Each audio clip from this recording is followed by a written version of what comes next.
Something people say to me a lot is, I believe in God, but I don't believe in the whole Jesus thing and the rest of it. In life, we are influenced by role models, those around us and our environment. If we like what we see in someone else, we immediately, subconsciously try and copy that in our own lives.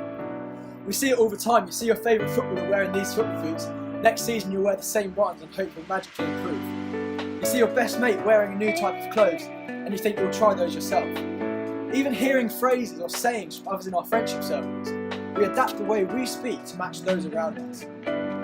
Psychology studies show that we are a result of the 5 closest people around us. And that doesn't mean proximity, that means meaning. If someone who means something to us breaks a trend or conforms to society, chances are we'll do the same. You know, for facts or figures to be documented in world history books, there needs to be more than 400 artifacts validating the truth of the claim. You hear it everywhere, people saying Jesus didn't exist when they argue against Christian claims, but what they really mean to question is the existence of God's Son. See, the Bible says Jesus did all these miracles and amazing wonders, like walking on water and healing the sick, not least rising from the dead. So understandably, it's a lot to get our heads around, and it's so incomprehensible that so many dismiss the evidence, ignore the facts, or make up their own minds about it. See, not just 400 artifacts exist validating that Jesus lived. Over 4,000 exist. That's more than exist for proving the existence of Hitler, but no one questions whether he lived or didn't do it. And that makes me think.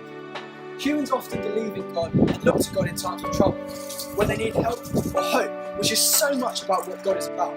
But God isn't just there when we need Him. He's always there. The truth is, we always need Him, we just don't always know it. People sometimes lose their faith in God or stop believing He exists in times of tragedy or sadness.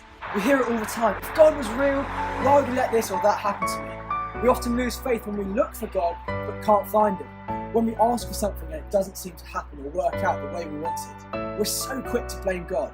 And it's understandable that when something happens in our life that makes us think there can't possibly be a God who is all loving in this situation. It's understandable that we run away, ignore Him or deny He exists. So really the problem with God arises when we don't get what we want. The grades we're looking for, the skill we wish we had, or the patience we know we need just can't grasp. Let me ask you something. If someone prays for patience, do you think God gives them patience, or does He give them an opportunity to be patient? If I pray for courage, does God give me courage, or does He give me the opportunity to be courageous? If someone prayed for a family situation to be better, do you think God strikes us with warm fuzzy feelings, or does He give us opportunities to love each other?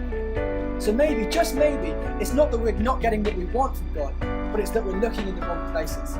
Maybe we're looking for God to do the work for us and leave us all happy. But where does the freedom that all of us claim we want so badly come into that? So next time we ask for something or desire something we know is not achievable on our own, don't be discouraged when it doesn't come. Instead, keep an open mind about the opportunity.